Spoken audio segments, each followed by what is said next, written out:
네, 오늘 화성 리튬전지 제조 공장 화재로 사상자가 무려 30명이나 나왔고 소방당국은 여전히 실종 상태인 1명을 찾기 위해서 2차 수색을 벌이고 있습니다. 네, 이번 화재가 왜 초기에 진화가 어려웠고 또 이렇게 많은 사상자가 나온 건지 염건웅 유원대 경찰 소방행정학부 교수와 함께 자세히 짚어보겠습니다. 교수님 어서 오십시오. 네, 어서 오십시오. 안녕하세요. 자, 오늘 오전 10시 반에 이제 화재가 시작이 됐고요. 지금 거의 이제 12시간이 가까워 오고 있고 네.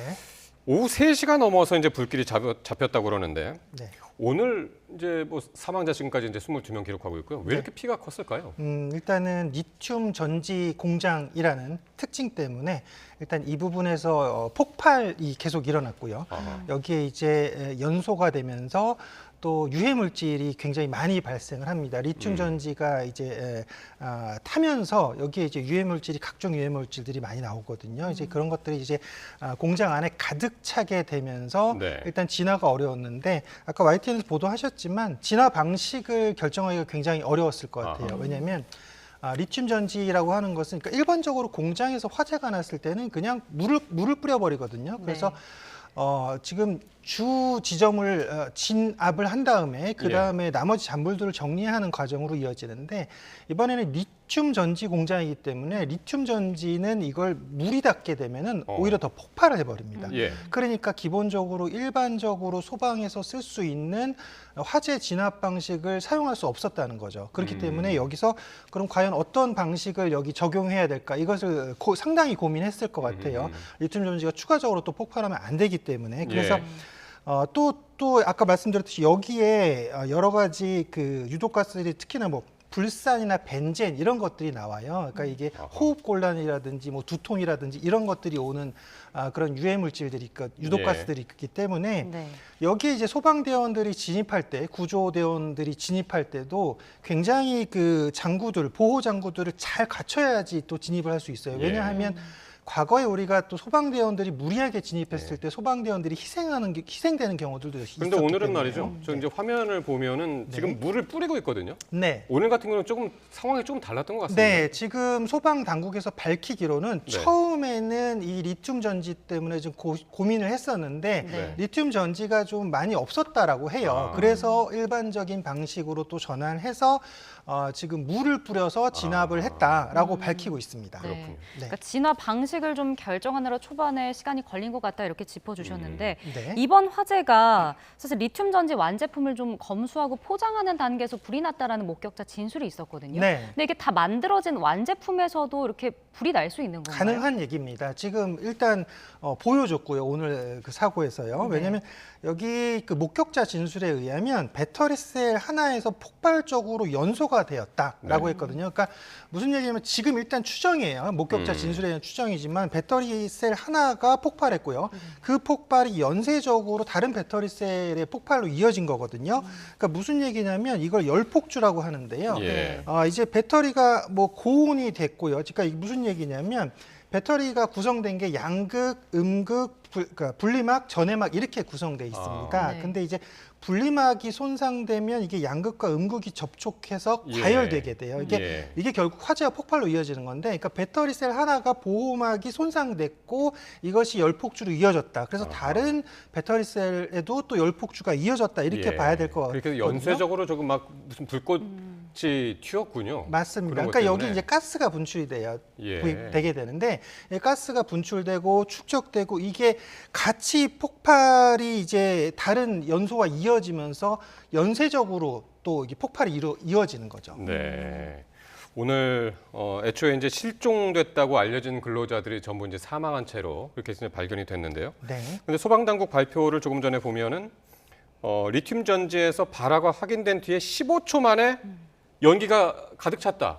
그렇게 설명을 하더라고요. 그럴 수가 있는 건가요? 충분히 가능한 얘기입니다. 아까 말씀드렸듯이 리튬 전지가 이제 폭발하고 발화하게 되면 상당히 많은 유독가스, 그러니까 기본적으로 화재에서 발생하는 유독가스보다 몇백 배 유독가스가 발생하거든요. 그렇기 때문에 유독가스가 발생하면 일단은 그러니까 호흡하기가 굉장히 곤란해지고 또는 기절할 수도 있고요.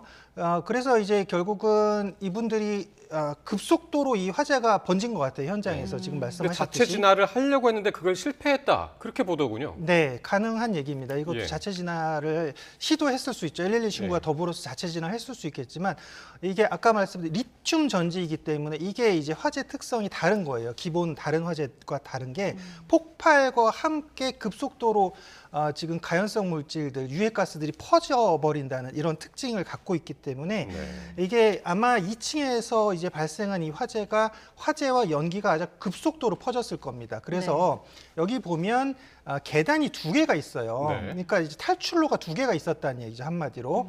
근데 이분들이 보통 이런 화재가 발생하면 탈출로 인근에서 사망자들이 발생하거든요. 근데 여러 군데 퍼져 계셔요, 이분들이 아하. 지금. 그렇다라고 하는 거는 무슨 얘기냐? 그러니까 손을 쓸 수 없는 상황이었다. 아하. 아예 예. 탈출 시도조차 못하는 상황이었다고 보시면 될 것 같아요. 그러니까 탈출을 시도하다가 사망하셨다면 아마 그 지금 계단이 있는 주출입구 2군데 근처에서 사망자들이 많이 발생했을 텐데 지금 여러 군데 퍼져서 사망자가 나왔다라고 하는 것은 이분들이 탈출할 겨를조차도 없이 급속도로 화재와 연기가 퍼졌기 때문에 아마도 이분들이 바로 질식했을 가능성이 높다라고 보시면 될 것 같습니다. 네, 그러니까 미처 대피를 할 수 없을 정도로 빨리 퍼졌다는 게 더 안타까운 것 같은데 네. 사실 이게 추가 붕괴가 없다는 판단이 있었으니까 소방당국이 이제 수색 네. 작업을 벌였을 텐데요. 맞습니다. 이게 그럼 추가적으로 좀 폭발이라든지 붕괴, 뭐 유해가스가 퍼질 수 있는 위험은 없는 건가요? 그러니까 소방당국에서 오전 10시 31분에 화재가 발생했을 때 10분 만에 소방대응 1단계를 발동했고요. 20분 만에 소방대응 2단계를 발동했습니다. 그래서 즉각 대응을 했고요. 그래서 약 5시간 후 3시 10분, 오후 3시 10분경에 지금 초진이 완료됐다라고 발표를 했어요. 이게 무슨 얘기냐면 이게 큰 불을 잡았다. 그리고 연소가 더 확대되는 걸 막았다라는 얘기입니다. 그러니까 다른 건물로 연소가 확대되는 것도 막았다라는 얘기인 거고요. 예. 그다음에 불길을 통제할 수 있다. 그러니까 불길 통제가 가능한 상태를 만들었다라고 보시면 될 것 같아요. 그러니까 3시 10분 이후부터 이제 구조대를 투입했거든요. 예. 그래서 왜 구조대를 빨리 투입하지 못했냐라고 의문을 가질 수 있겠지만 아까 말했듯이 여기는 리튬 전지 공장이기 때문에 소방대원들이 만약에 계획도 없이 들어갔다라는 소방대원들도 희생될 가능성이 높았어요. 그러다 보니까 아까 말했듯이 진압 방식도 고민을 했고요. 그다음에 이게 이제 어느 정도 초진이 된 오후 3시 10분경에 드디어 이제 구조가 가능하다라고 판단한 거고요.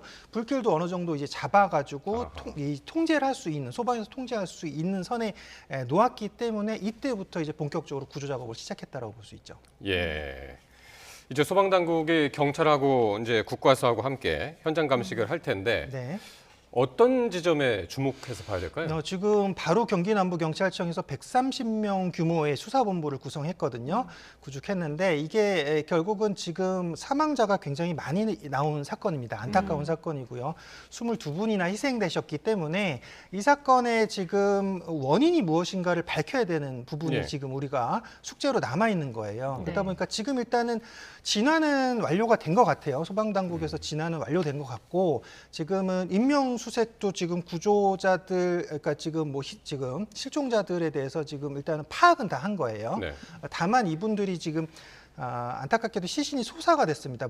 훼손이 심하다는 얘기죠. 그러니까 이게 소방 당국에서는 이분들 이제 신원 대조 작업을 할 것이고요. 그다음에 수사 당국에서는 지금 수사 본부를 구성해서 화재 원인이 무엇인지를 밝혀야지.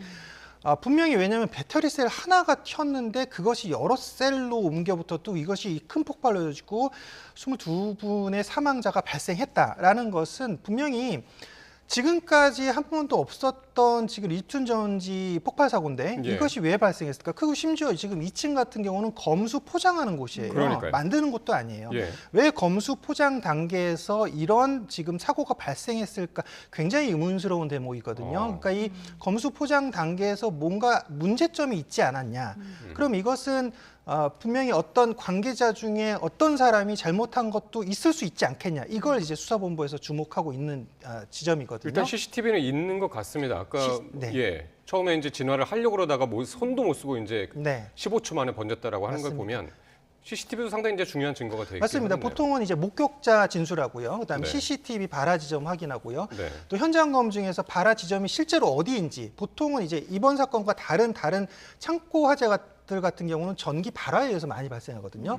그러면 화재 지점이 어디냐, 처음 발생한 데가 어디냐 그러면 거기서 또 찾으면 전기 발화다 이렇게 나오거든요. 그러니까 이번 사건은 지금 아까 목격자 진술이 거의 확실시 되는 것 같아요. 그러니까 2층에서 지금 배터리셀이 튀었다. 지금 그 부분과 CCTV를 확보한 부분, 그리고 추가적인 현장 검증을 통해서 지금 왜 지금 이 배터리셀이 튀었고 화재가 급속도로 커지게 됐는지 이 부분을 좀 밝혀야겠죠. 네. 그리고 또 이제 불이 났을 때 보통 뭐 스프링클러 같은 그런 장비가 좀 설치가 돼 있잖아요. 네. 근데 이 공장에 그런 것들이 설치가 돼 있었는지 혹은 뭐 근로자들의 안전 교육이 좀 철저하게 돼 있었는지 이런 부분도 좀 따져봐야 하지 않을까요? 지금 희생되신 분들이 외국인 근로자가 좀 더 많거든요. 네. 그러다 보니까 아마 안전 교육이 제대로 되었을까라고 좀 저는 의심이 되는 대목이긴 해요. 그러니까 왜냐하면 말이 또 잘 안 통하기도 하고, 그러니까 현장에서 뭐 안전 교육, 대피 요령 이런 것들이 제대로 교육이 되어 있었는지, 아니면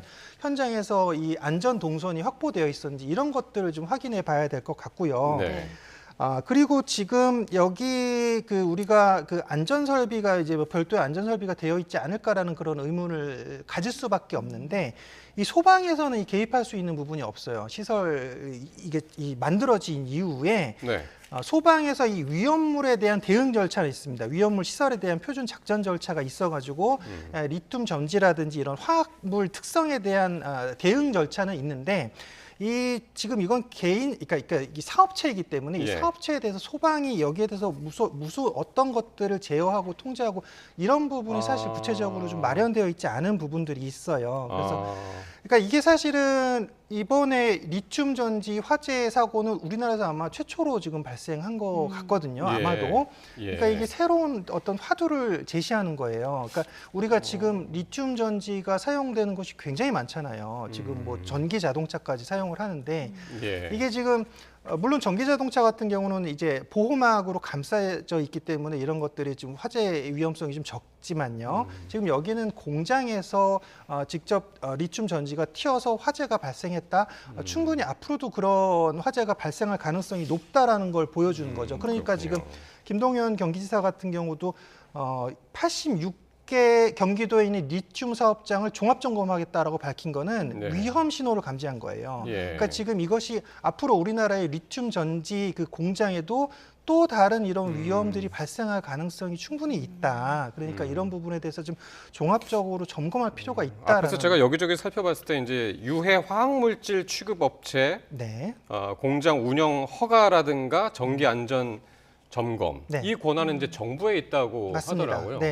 그러니까 제대로 그런 점검을 했었는지, 그 공장 내 관리 시스템은 어떻게 됐었는지 이런 것들이 상당히 중요하겠네요. 그렇죠. 관계부처에서 제대로 지금 점검을 했는지 여부도 좀 파악을 해야 될 것 같아요. 소방은 아까 말씀드렸듯이 이게 지금 작업장에 대한 부분에서 소방이 공장이 준공된 이후에 관여하는 부분이 없어요. 이게 뭐 권한이 없으니까 그런 거죠, 당연히. 그래서 이 부분은 정부에서 지금 일단은 관여하고 개입하는 부분이기 때문에 이 부분에 좀 부실이 있었는지 이런 것들도 좀 봐야 될 것 같고요. 그리고 이 산업 위험물 시설들이 지금 굉장히 많아지고 있잖아요. 우리는 특히나 이제 뭐 공장이라든지 또 뭐 제조업이라든지 뭐 이런 것도 추출 산업들이 우리나라에 주를 이루고 있기 때문에 이런 산업 화학 공장들에 대한 안전도 되게 중요한데 일반 건축물의 안전보다 이 산업 화학 공장의 안전 규정이 조금 더 낮다라고 보시면 될 것 같아요. 이런 부분도 좀 제도적으로 우리가 섬세하게 좀 검토하고 규정할 필요가 있다라고 생각합니다.